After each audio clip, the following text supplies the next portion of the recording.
What is it? Main topic number 2 comes from TJ Jordan. With Fast X just less than 4 months away from release, and surprisingly no trailer yet, I was thinking about the possibility of this film not making enough back to satisfy its insane budget, and how that will affect the future of the franchise if it doesn't. More specifically, Fast 11. Would love to hear your thoughts. Thanks, and keep on bringing the filthy. Thanks so much, TJ. Gosh, I'm so glad you asked this question on this day where I could be here, the Fast and Furious guru herself, making sure we get everything about family tied up in a nice little bow.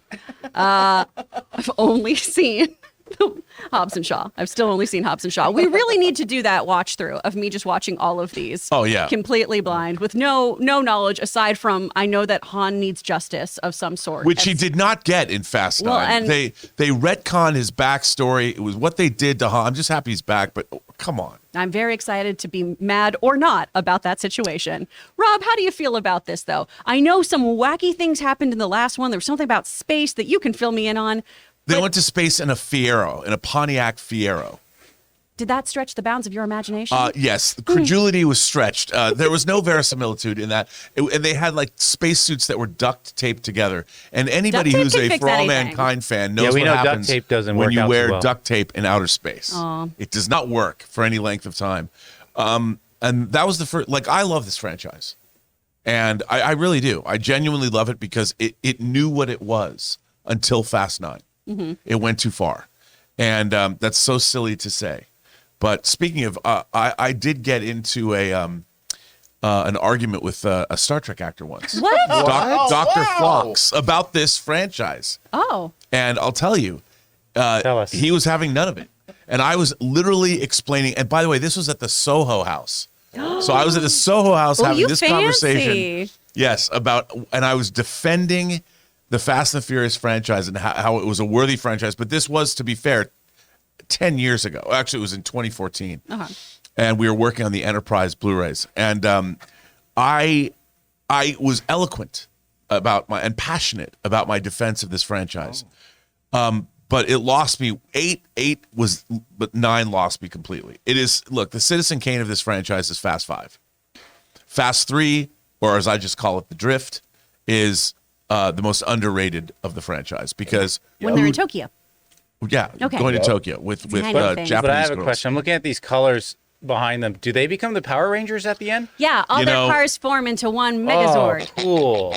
Hey, I don't know if that's a spoiler or not. Yeah, I don't know. I love this franchise, but the movie cost $350 million. At least that's what's being reported. That's wild. And, as we know our box office math, I mean, conventional wisdom says a movie it has to gross 3 times what it costs to break even. Mm-hmm. Because remember, studios they get half of the box office. Yes. Just think of it as half.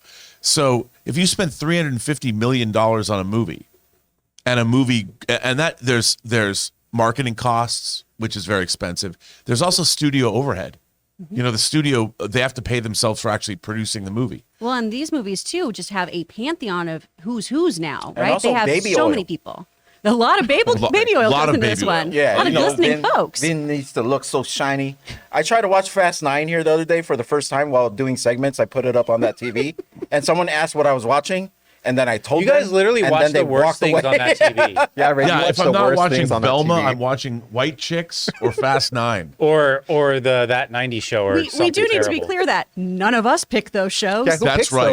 No, I doesn't, wanted to Taylor? watch it. I turned it off after. I didn't even think it made it up to Morbius time for me. I think it was within 10 minutes. I said, "What the is this?" And I turned it off. That whole I didn't opening even pick something sequence. else. I just turned off the power off the TV and just turned it off. I couldn't deal. It was there was no, and to say that there's verisimilitude in a Fast and Furious movie is a ridiculous thing to say, but there is. This one looks really cool, though. Which Look, one is there's this duct one? tape spaceships from going, and they're in a Fiero. So how Do you believe that that's a space-worthy vessel that they're in right there? It's got, look, it's silver looking. You got your NOS there, though. Yeah, you got NOS will NOS. take you to the And moon, Luda. baby. In case you want to leave the gravitational pull of all the Earth. things are possible Did with they Luda really? and duct tape? Yes. Oh, but they have earpieces, so it's okay. Yeah. And not only that, somehow they're going to be able to get out of that Fiero and apparently into the International Space Station. I'm not kidding, dude. So it's very important, I take it, then, that this next film sticks the landing for this series to continue, or do you think they'll just keep running on fumes? I think that this. I hope it sticks the landing. I want it to be good. Yeah. I want it to be good. You know what's good? Star Trek Picard season 3. Okay. Very good. Oh my gosh, I'm so surprised. And by the way, the first 6 episodes have been sent out to reporters, to the press. So there's people other than myself that know this already. That's true. It's very exciting stuff. But are these cars going to stay on land? Are they going to go back to space? Do they need more NOS? You let us know in the comments down below, and let me know if I need to watch this series finally. I appreciate that.